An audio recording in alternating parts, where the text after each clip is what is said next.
load if you're planning on aging? Well, the big one there is hops. Hops do fall out over time. Now, I'm seeing the trend come through on the mead pages for braggots just using malt with no hops, and I'm not sure how they fit in technically with the styles, although I think the BJCP says it can or it cannot have hops. A bit part of their wishy-washiness is that they can or cannot on just about everything. But the hops will fall out. So like in a beer, the hops will fall out over time, and the freshness, you'll lose some of that. But the malts don't generally go away. Like a well-constructed beer with a reasonable ABV won't go stale. It's why you can age them for 10 or 15 years, whereas something that's lower ABV, say 5 or 6%, you may only get away with 1 or 2 years before it starts to get a little stale. But they're really your two. So, and it's across all the malts. So your malts will start to go a little stale, your hops will just fade out. But that's really about it. But that covers all of beer. So I'm rambling now. I've had too much to drink. It's not good. Alright then, have you had any varietal honeys that work especially well or especially not well with certain malts or grains? We'll go back. The buckwheat did not work well with the darker beer. But I really love the orange blossom honey in the Saison. Is that something you would normally use like a citra hops with or something like that, and therefore you're getting the citric from the orange blossom? Or? Yes. So the citric from the orange blossom goes well. So our Saisons are brewed with the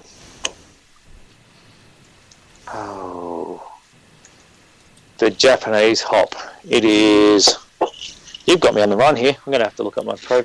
That's because I know nothing about beer, so I ask silly questions. See? That's okay. So Sriracha Ace. That's it. There's just so many styles. So Sriracha Ace is a really nice lemony, citrusy hop developed in Japan.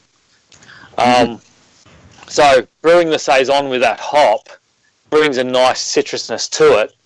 And then to actually throw in the orange blossom honey with its citrus and its blend of occasionally bitter citrus, like you'd put the peel in there, really works well with it. And we do add a bit of bitter orange peel as well, just to bring that through. But they complement each other so well. And the basis of a Saison is a really dry finish. So you're actually wanting that to finish down at around the 1.004 to 1.008. So a really, really dry finish. And the orange blossom honey will help with that. It just lightens it up. The other one that goes really well is the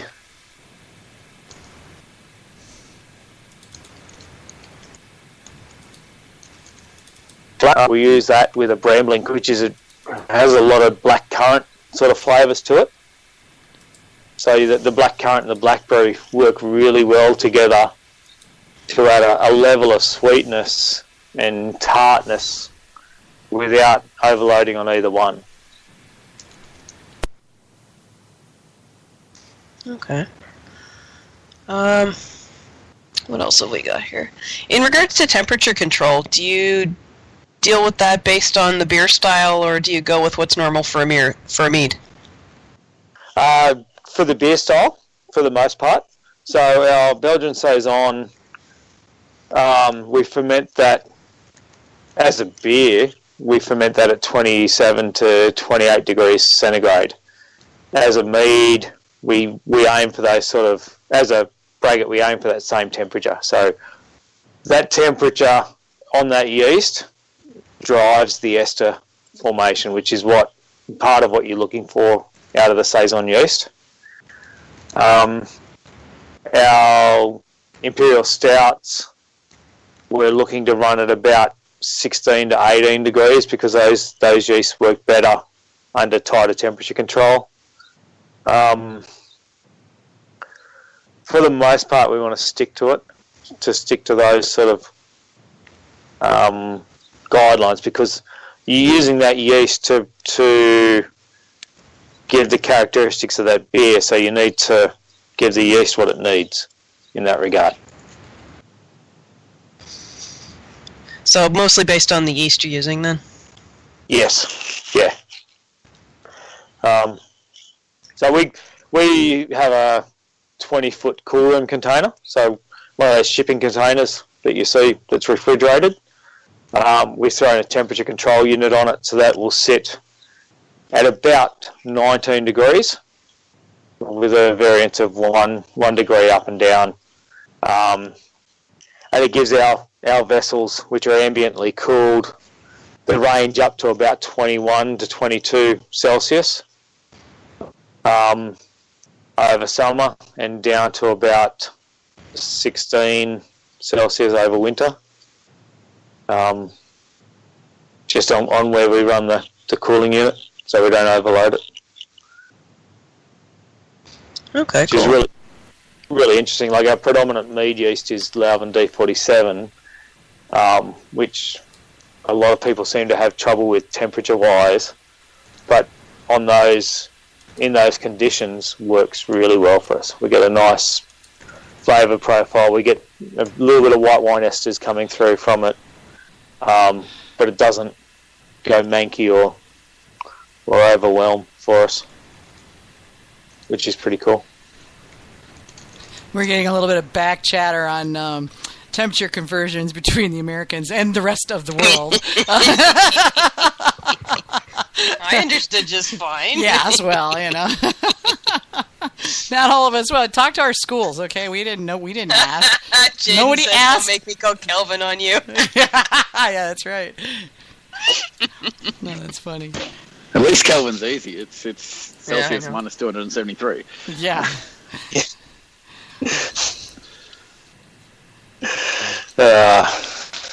Yes, we should all just have one universal temperature, one universal language. We should. Let's all be the same.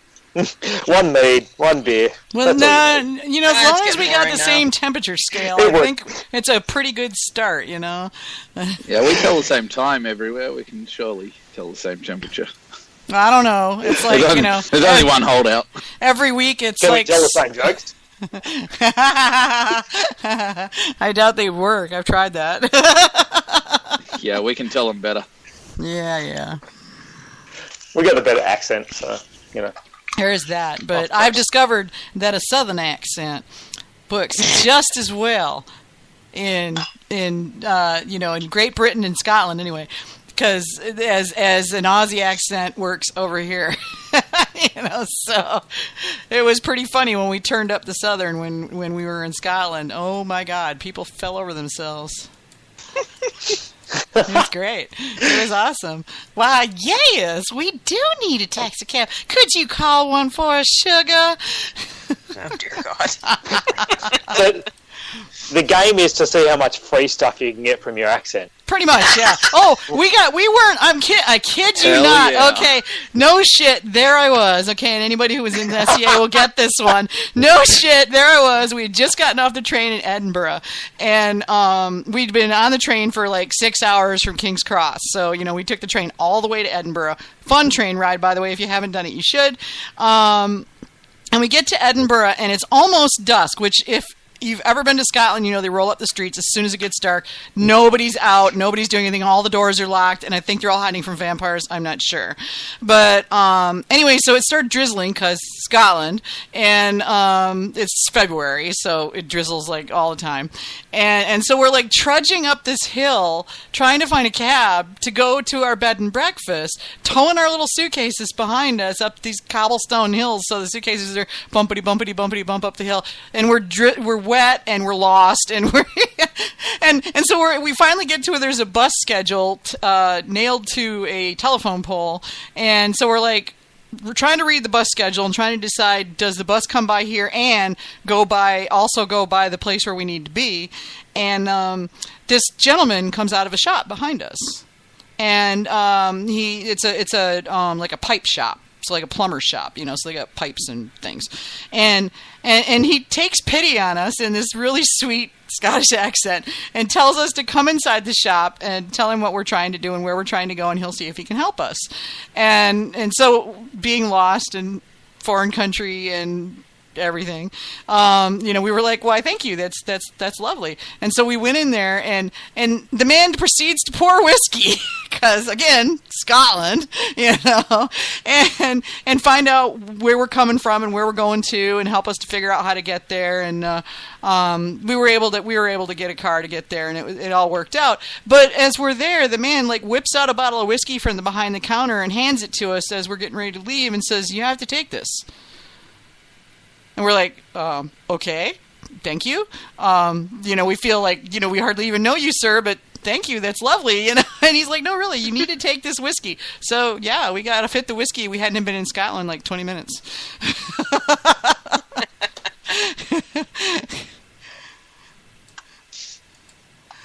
So, but yeah, in Glasgow, we turned down the Southern, and there was this guy that was falling all over himself. So it was hilarious. I mean, it was great. All right, back to Mead. Yeah, sorry. I had to tell that story. It was just, yeah. Manny's having connection issues, but he's wondering, Steve, if you've tried any ciders or ciders. Yes. We run, well, as of now, 2 different ciders. One is a blackberry and apple cider. And the cider is from Royal Gala, Red Delicious, and Pink Lady apples, depending on the season. So more on the sweeter side rather than the traditional cider apples. And the other one is one we age in whiskey barrels. So again, he gets a nice whiskey profile up front, followed by a sweet cider to finish with. We also had a wild cider. So occasionally some of our juice, because we buy from an orchard about an hour up the road who will press and pasteurise for us. Occasionally the pasteurisation doesn't take and the wild yeast gets through into the cider. Which makes for a really interesting thing if you leave the barrels for a bit too long. They get nice and pre-carbonated before you're ready for them. Yep. But it's a really nice tart drinking cider, but without the oxidized characters that you would get from a normal cider. So it's still really light and clear.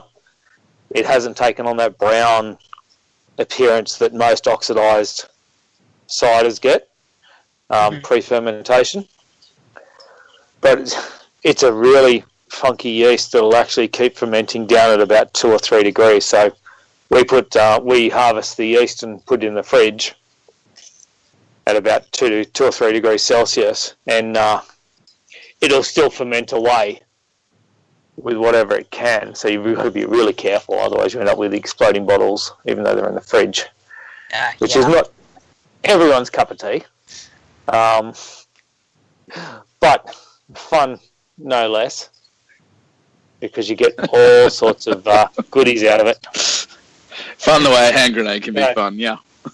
Yeah. As long as you can clean it up before the missus gets home, it's all good.